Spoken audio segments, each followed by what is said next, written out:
હવે જોઈએ ઉદાહરણ 2.5. ગેલિલિયોનો એકી અંકનો નિયમ. સ્થિર સ્થિતિમાંથી મુક્ત પવન પામતા પદાર્થ દ્વારા સમાન સમયગાળામાં કપાયેલ અંતરો એકબીજાના એવા ગુણોત્તરમાં હશે જે ગુણોત્તર 1 થી શરૂ થતી એકી સંખ્યા માટે હોય, એટલે કે 1:3:5:7 હોય તેમ સાબિત કરો. હવે જુઓ કે મુક્ત પતન પામતા પદાર્થના સમય અંતરાલને ઘણા બધા સમાન સમય ટાઉમાં વિભાજિત કરીને ક્રમિક સમયગાળામાં પદાર્થ દ્વારા કપાયેલ અંતરો આપણે શોધીએ. હવે એ પદાર્થનો પ્રારંભિક વેગ 0 છે, કારણ કે મુક્ત પતન છે, માટે y બરાબર -12gt². આ થશે.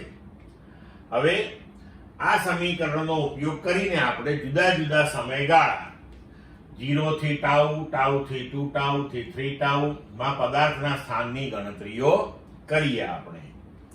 હવે જુઓ કે સમય 0 સમયે y0, પછી ટાઉ સમયે, તો હવે આ સમીકરણ જે છે આપણું કે -12gt², એમાં t ની જગ્યાએ ટાઉ મૂકી દો તો -12g², એને આપણે y0 નામ આપી દઈએ. તો y0 એ y ના સંદર્ભમાં અહીંયા પછી આપણે લખીશું. હવે 2 ટાઉ, તો t ની જગ્યાએ 2 ટાઉ મૂકો એટલે 4 ટાઉ², તો -4/2g². તો 12g² ને આપણે y0 નામ આપ્યું છે. તો હવે આપણું સ્થાનાંતર થઈ ગયું 4y0. પછી ફરી પાછો ટાઉ સમય જાય તો કુલ સમય થયો 3 ટાઉ. તો હવે થયું -9.5g², એટલે 9y0. પછી 4 ટાઉ, તો -16.5g², એટલે 16y0. પછી 5 ટાઉ, એક ટાઉ વધે એટલે પછી 5 ટાઉ થશે. તો 5 ટાઉ, તો t ની જગ્યાએ 5 ટાઉ મૂકીએ તો 25 ટાઉ², એટલે -25 × 12g², તો 25y0.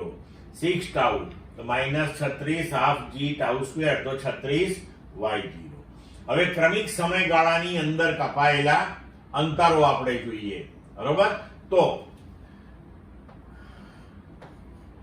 પહેલા t થી 0 માં y0, પછી 4y0 થી y0 એટલે કે 3y0, પછી 9y0 થી 4y0 એટલે કે 5y0, એટલે કે આથી આ અંતરાલમાં આટલું, પછીના અંતરાલની અંદર આ બેનો તફાવત, પછીના અંતરાલની અંદર આ બેનો તફાવત, પછીના અંતરાલમાં આ બેનો તફાવત.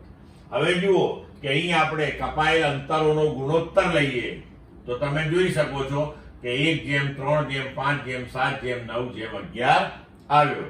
તો હવે અંતિમ સ્તંભમાં દર્શાવ્યા મુજબ જોઈ શકાય છે કે કપાયેલા અંતરો 1:3:5:7:9:11 એવા સરળ ગુણોત્તરની અંદર આવે છે, જે ગેલિલિયોનો નિયમ સાબિત કરે છે.